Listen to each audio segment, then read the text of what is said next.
5 years ago, I sat in a marble-cold law office and watched my entire world burn. The lawyer's voice echoed like a verdict.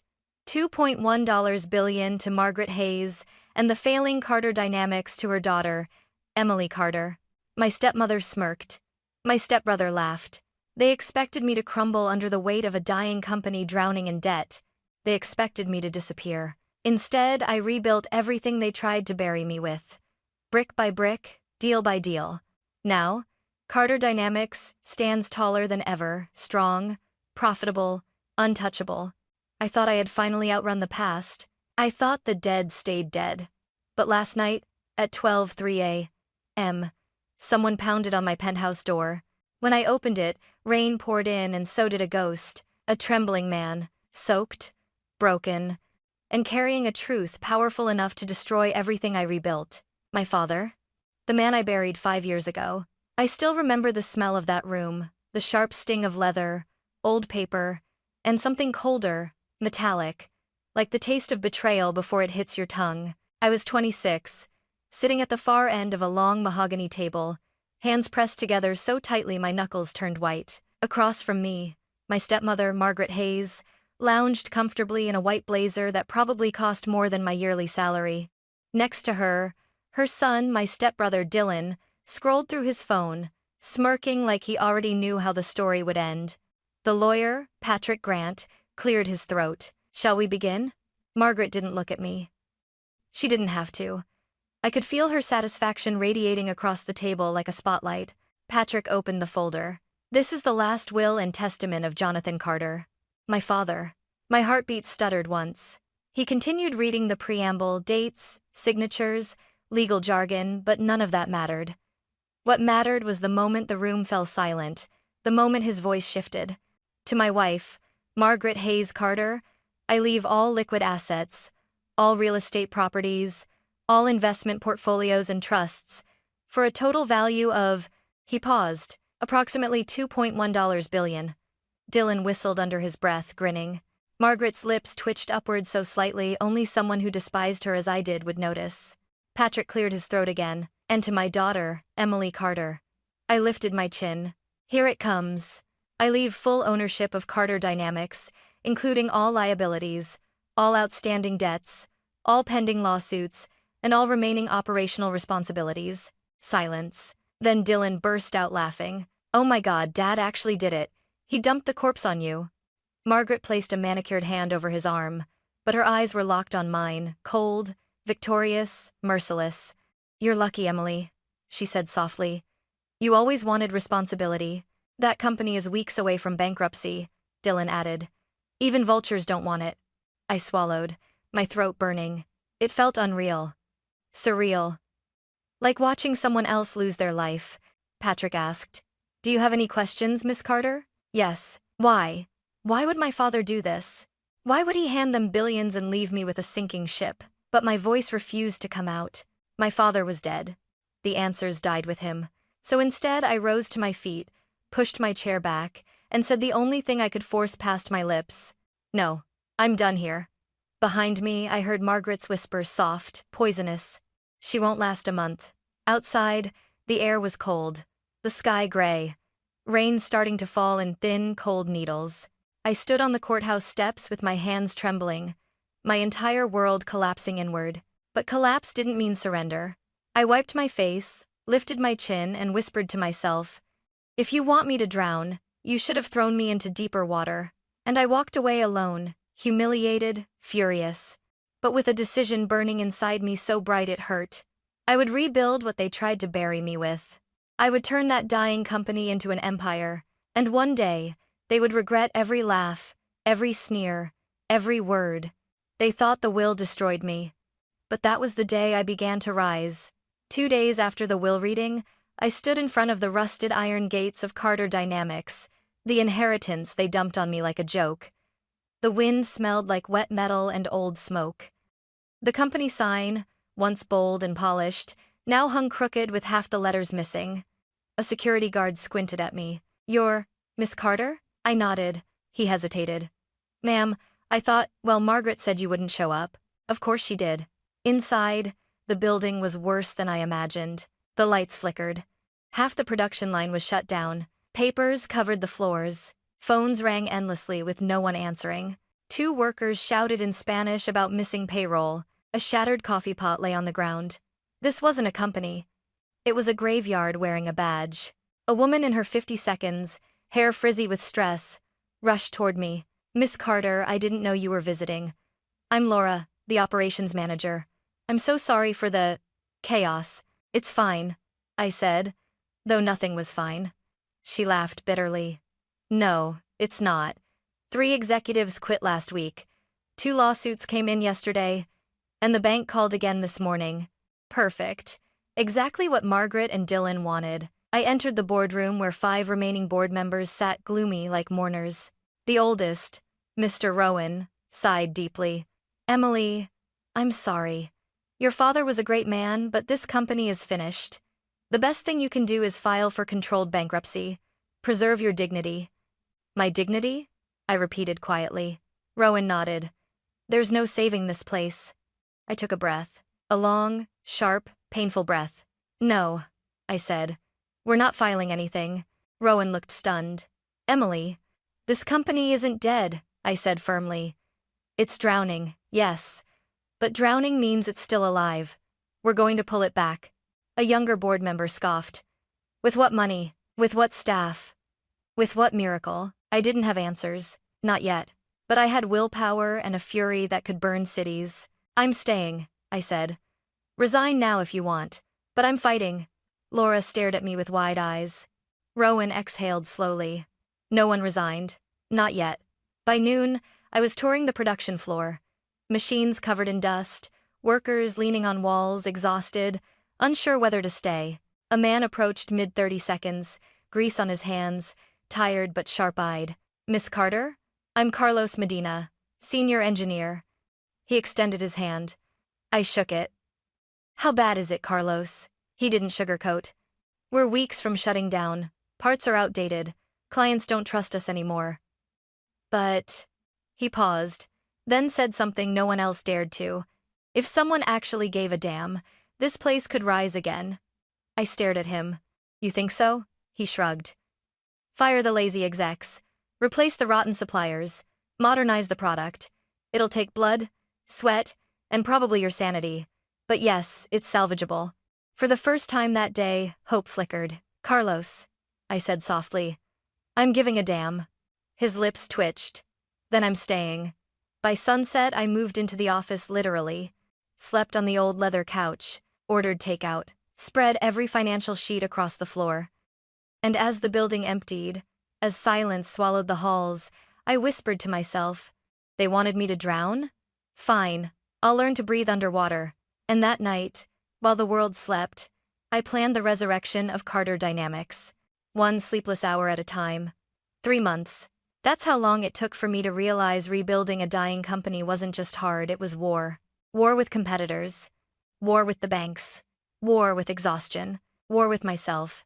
Every morning, I woke up on that office couch with my neck stiff, my eyes burning, and a stack of bills waiting to strangle me before breakfast. Carlos, bless him, was always the first to arrive. Sometimes, before the sun rose. "Morning, boss," he said one day, carrying 2 coffees. "You look like you fought a dragon." "I did," I muttered. "It's called payroll." He snorted. "Payroll is easy. Wait till you see what the suppliers sent." He dropped a box of defective parts onto my desk, cracked metal, cheap plastic, useless junk we were forced to use because it was all we could afford. I wanted to scream, but screaming doesn't rebuild companies. So I made calls. Endless calls. Days of negotiating. Nights of reading contracts. Begging banks for extensions. Convincing suppliers to delay payments. Trying to stop the company from bleeding faster than I could stitch. One afternoon, I sat in the conference room with the remaining board members. "We need funding," Rowan insisted. "Without investors, we'll be locked out of the market." "I know," I said. "But no one will invest in us," another board member snapped. "We're radioactive." Radioactive. That word stuck. Fine. If no one wanted to touch us, I'd burn bright enough to force them to look. So I flew to New York with a backpack, my laptop, and a pitch deck that looked more like a prayer than a real proposal. The investment firm's receptionist looked at me like I didn't belong. Maybe I didn't. When the meeting finally started, 7 stone-faced investors stared at me across a glass table. One of them asked, "Why should we take a chance on a sinking ship?" I inhaled sharply. Then I spoke the truth. "Because I'm not asking you to save a company. I'm asking you to invest in a resurrection." I slid photos across the table of old machinery, of struggling workers, of the very heart of Carter Dynamics. This company was my father's, and I refused to let it die just because my stepmother wanted me erased. I'm not here for charity. I'm here to offer you the future. One investor scoffed. Another leaned back. But a third one, a woman in a navy blazer, tapped her pen thoughtfully. "Passion is great," she said. "But what makes you think you'll succeed where your father failed?" I met her eyes. "Because I don't have the luxury of failing." Silence fell. A long one. Then she said, "We'll give you a trial contract. 90 days. Impress us." I nearly sagged in relief. Back at the factory, when I told Carlos the news, he laughed out loud. "Oh, this is big, Emily. Huge." "It's a chance," I said. "Nothing more." "Sometimes," he replied, "a chance is all a dying company needs." From that day, something changed. The workers saw the spark. The board stopped fighting me. Orders trickled in small at first, then bigger. I was still tired, still scared, still carrying the weight of a company on my shoulders. But for the first time since inheriting the ruins of Carter Dynamics, I felt something warm bloom inside me. Hope. Real, solid, dangerous hope. And hope is the first step toward building an empire. By the end of the 3rd year, the factory no longer felt like a graveyard. It breathed again. Machines hummed with purpose. Workers walked with energy instead of dread. Emails from clients shifted from threats to praise, and every financial report felt like a quiet victory. Carter Dynamics wasn't just surviving. It was rising fast. But success is loud, and loud things attract attention I didn't want. One Tuesday morning, I walked into my office to find the latest Forbes issue on my desk. Carlos had circled a headline in red, "The Young Female CEO Reviving a Dying Industry." He grinned. "You made it, boss." I snorted. "I made page 26. Calm down." "It's still Forbes," he insisted. "What next? Time magazine?" I rolled my eyes, but a tiny part of me glowed. That glow didn't last, because fame is a double-edged knife, and mine sliced right back at me. 3 days later, Dylan showed up. Not a call, not a text. He just strutted into my lobby in sunglasses and a custom suit like he owned the building. My receptionist nearly choked. "Miss Carter," he says he's family? Unfortunately. He barged into my office without knocking. Typical Dylan. Well, he said, scanning the room. "Look who learned to play CEO." I kept my voice steady. "Get out. Relax, sis. I'm here to congratulate you." He walked around, touching things like he was inspecting property he planned to steal. "Margaret and I have been watching your little comeback. Don't touch that," I snapped as he picked up a prototype part. He smirked. "The press loves you, investors love you. Even Dad would have loved seeing this if he were alive." My stomach tightened. He leaned in, lowering his voice. "But don't forget, Emily, none of this erases the truth." "What truth?" I asked quietly. "That you're still nothing without Dad's company. Without the Carter name. Without the pity inheritance he dumped on you." I stepped closer. "Dylan, the last time I checked, you and your mother took billions. I took debt, and I turned it into a legacy." He blinked, surprised by my boldness. Then his lips curled. "You think this is a legacy? Look around. These are scraps compared to what we have." I smiled thinly. "Then why are you here begging for attention in my office?" His face reddened. "I'm not begging." "Then leave." For a moment, he looked like he might explode. But instead, he placed both hands on my desk, leaned in, and whispered, "Be careful, Emily. Success makes enemies, even inside family." Then he walked out as abruptly as he came. Carlos entered seconds later. "What the hell was that tornado in a suit?" "Nothing," I said, though my chest was still tight. A ghost of the past. But inside, I felt it, a shift in the air, a storm gathering at the edge of everything I had built. And I was right, because a week later, Carter Dynamics hit its biggest milestone yet, a record-breaking aerospace contract, worth more money than I could have imagined 5 years ago. Reporters swarmed my building. Headlines exploded. My inbox turned into a war zone. And while I stood on stage accepting the industry award, flashes blinding my eyes, applause filling my ears, I felt something else. A chill running down my spine. As if someone, somewhere was watching. Not with pride, but with hunger, with resentment, with plans. I didn't know then, but that success, that spotlight, that moment of triumph, was the beginning of the darkest night of my life. The night everything shattered didn't begin dramatically. There was no thunder, no omen, no forewarning, just silence. I had just finished reviewing the quarterly report's record-breaking numbers, the kind of results I used to dream about when I slept on that cracked leather couch during those first brutal months. It was 12:03 a.m. I was alone in my penthouse, barefoot, hair tied up, sipping cold coffee and pretending it was wine. And then, bang, bang, bang.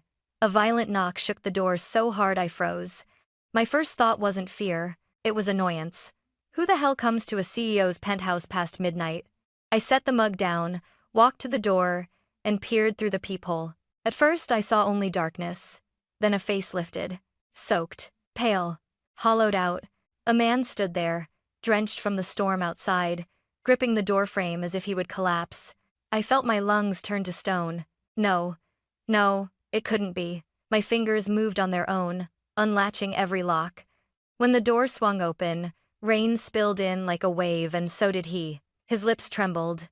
His clothes were torn. His eyes, those familiar steel-gray eyes, stared into mine with desperate recognition. Emily, he whispered. My girl, please. I stepped back, shaking. You're dead. His knees buckled. I lunged forward, catching him before he fell on the marble floor. His body was frighteningly light, trembling from cold and hunger. Dad? The word tore out of me. Dad? He squeezed my wrist weakly. It's me. I'm here. My chest collapsed inward. It was him. Jonathan Carter, my father. The man I buried 5 years ago. The man whose name haunted every decision I made. The man I thought abandoned me in the cruelest way possible. And he was alive. Alive and broken. I pulled him into the living room, wrapped him in blankets, turned on the heater full blast. Sit here, don't move. I'll get water. And food. God, Dad, what happened to you? He shivered violently as he drank, coughing between gulps. His voice was a rasp. Emily, forgive me. I didn't leave you. My hands stilled. What are you talking about? You died in a helicopter crash. He shook his head slowly. No crash, no accident. I stared at him, heart hammering. Then what happened? He closed his eyes, as if dragging the memory from a place soaked in pain. They tried to kill me. Silence. But not empty silence. The kind that screams. Who? I whispered. He opened his eyes, sharp, terrified. Margaret. My stomach twisted so violently I thought I would vomit. Margaret? My stepmother? Dad, what are you saying? She drugged me, he choked. Said it was for stress. Strong sedatives, every day. Made me weak, confused, helpless. My breath stopped. The will, the missing clarity, the $1 billion transfer. Oh my God. He gripped my hand with surprising strength. She wanted the money, all of it. She forced me to sign things. I didn't understand what I was signing. I knew something was wrong, but I couldn't fight her. He squeezed his eyes shut. The last thing I remember clearly, she said, the pilot would take care of everything. Then, darkness. And when I woke up, he swallowed hard. I was in a small cabin, hurt, disoriented. A stranger found me in the woods. He thought I was homeless, concussed. I couldn't remember anything except fragments. I covered my mouth. You were alive, I whispered. Lost, alone. And we buried an empty coffin. He nodded painfully. I tried to remember, tried to get back. But every time I pushed, my mind burned. Years passed. I wandered, worked odd jobs, living like a ghost. It is a night to heaven. Tears blurred my vision. But 3 weeks ago, I saw you. He reached out, touching my cheek with trembling fingers. I saw you on a TV in a diner. You were giving a speech, strong, confident. My daughter, the CEO. And suddenly, like lightning, everything returned. Your face brought it all back. My throat tightened so hard I could barely breathe. So, you came here. I walked, he whispered. Hitchhiked. Slept under bridges. I had no money. No ID. Just the memory that my daughter was alive somewhere, and she needed the truth. I felt myself shaking not from fear, but from rage. Rage so deep it made my skin burn. Margaret. Her smile. Her lies. Her $2.1 billion inheritance built on poisoning my father. Erasing me. Destroying him. My father's grip tightened, desperate. Emily. Margaret won't stop. She thinks I'm dead. If she learns I'm alive, she'll finish what she started. I rose to my feet, fists clenched. No, I said, voice shaking with fury. She won't touch you again. He looked up at me, hopeful and terrified all at once. What are you going to do? I stared at the storm outside, lightning flashing across the windows like cracks in the sky. Dad, I rebuilt the company they tried to bury me with. I turned back to him, my voice full steel. Now I'm going to destroy the lies they built their empire on. The morning after my father collapsed into my arms, I woke up with a fire inside me. Not fear. Not panic. Purpose. Margaret tried to kill my father. She stole $2.1 billion. She erased me from his life. And she nearly erased him from existence. I wasn't going to the police empty-handed. I needed evidence, real evidence, strong enough to burn her entire empire to the ground. So I started with the person most likely to know something, the family doctor. I found Dr. Harrison in his private clinic in Palo Alto. His face paled the moment I stepped into his office. Miss Carter, he said, standing too quickly, knocking over a pen cup. I wasn't expecting. Good, I said, closing the door behind me. Because I'm not here for pleasantries. He swallowed. What is this about? I placed a photo on his desk, my father, the night he returned. Weak, bones visible, eyes hollow. The doctor froze. You told us he died in a helicopter crash, I said quietly. But here he is, alive. He sank into his chair, face draining of all color. I didn't know. Emily, Stop lying. My voice was ice. For 5 years, you overprescribed sedatives to a man who didn't need them. Why? He opened his mouth, but nothing came out. Then finally a whisper. Your stepmother. She told me to. I leaned closer. She paid you? He nodded, trembling. She said your father was overwhelmed, that he needed something stronger to sleep. When I hesitated, she threatened to ruin me. I pulled a folder from my bag and dropped it onto his lap. Then you won't mind giving me every prescription record, every dosage increase, every note she ever sent you. The doctor winced. If she finds out? She won't, I said. Because you're going to give me everything, right now. He stared at the door, then at me, then slowly nodded. 20 minutes later, I left with a full file of documents. Prescription logs. Margaret's handwritten notes. Dates lining up perfectly with the time Dad began losing clarity. It was a start, but I needed more. Next, I tracked down someone my stepmother never expected I'd find. Her ex-assistant, Olivia Brooks. Olivia answered the door of her small apartment wearing sweatpants and suspicion. Emily Carter? She asked.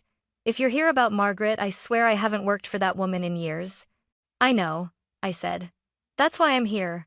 Her eyes softened. She stepped aside to let me in. The moment I sat down, she said the words I was hoping for. I always knew something was off, especially with your father. My heart pounded. What do you know? She hesitated, and then whispered, Margaret told me to hide medication bottles, destroy messages. She said it was just to protect Jonathan's image. But once, I saw her mix something into his tea before board meetings. What did you do with the bottles you hid? I asked. She stood, walked to her closet, pulled out a dusty shoebox and handed it to me. Inside were empty sedative bottles, half-full ones, all prescribed to my father, all beyond any legal dosage. My breath caught. This could put her in prison. Olivia nodded grimly. I kept them because I always feared she'd get away with whatever she was doing. I took her hand. You did the right thing. We agreed she would give a sworn statement. But the real breakthrough came that night. I was going through the documents again when Carlos knocked on my office door. Boss, he said, holding his phone. You need to see this. A video played. Dylan, at a private club, drunk, loud. His voice slurred but clear. Dad didn't just die. Mom made sure he'd never come back. All that money is ours. My blood went cold. Where did you get this? I whispered. Anonymous email, he said. "Whoever sent it, they want your stepfamily destroyed." I played it again. Again. Proof. Real proof. Pieces of the puzzle slammed together. Dad's sedation. The staged crash. The forged will. The stolen billions. Margaret and Dylan had built their empire on murder attempts and manipulation. And now? I had everything I needed to take them down. I closed my laptop, exhaled slowly, and said, "Carlos? Yeah? Prepare yourself." "For what?" I looked up, eyes burning. "For war." The day of the shareholders' meeting felt like the calm before an execution. The Fairmont Hotel ballroom glowed with chandeliers, expensive suits, and the electric buzz of reporters waiting for blood. They weren't here for business. They were here for a spectacle. And Margaret planned to give them one. I entered through the side corridor with Carlos at my shoulder, and my father hidden in a private waiting room, guarded by 2 ex-military security men. My hands shook despite everything, not from fear. From anticipation. Today, the truth would finally rise from the dead. When I stepped onto the stage, hundreds of eyes locked on me. Flashes, whispers. "Is that Emily Carter? She looks nervous. She's going to lose the company today." Margaret stood across from me, draped in a navy designer suit, hair flawless, smile venomous. Dylan lounged beside her, acting bored, but I could see the tension in his jaw. The interim chair tapped the mic. "We're here to address the legitimacy of leadership at Carter Dynamics." Margaret cut him off. "Actually," she said sweetly, stepping forward, "I'd like to begin." Of course she would. She took the center stage, holding the mic like a queen about to condemn someone to death. "Ladies and gentlemen," she began, "I come to you not only as a major shareholder but as the widow of Jonathan Carter." Murmurs. "As many of you have seen, my stepdaughter Emily has been spreading outrageous lies about me. Claims of manipulation, fraud, and even attempted murder." She pressed a hand dramatically to her chest. "It's absurd. She is grasping at straws because she knows she is not the rightful heir to Carter Dynamics." My fingers curled into fists. "She has fabricated evidence," Margaret continued, "including forged medical records and doctored videos." A reporter raised a hand. "Mrs. Hayes, what about the allegations of overprescribed sedatives?" Margaret smiled politely. "Jonathan Carter was under the care of licensed medical professionals. Anything else is a desperate act by a young woman terrified of losing power." Dylan leaned into the mic. "Emily's just angry Dad didn't trust her. And now she's trying to rewrite his death for sympathy. It's pathetic." The room buzzed with gasps. Reporters scribbled.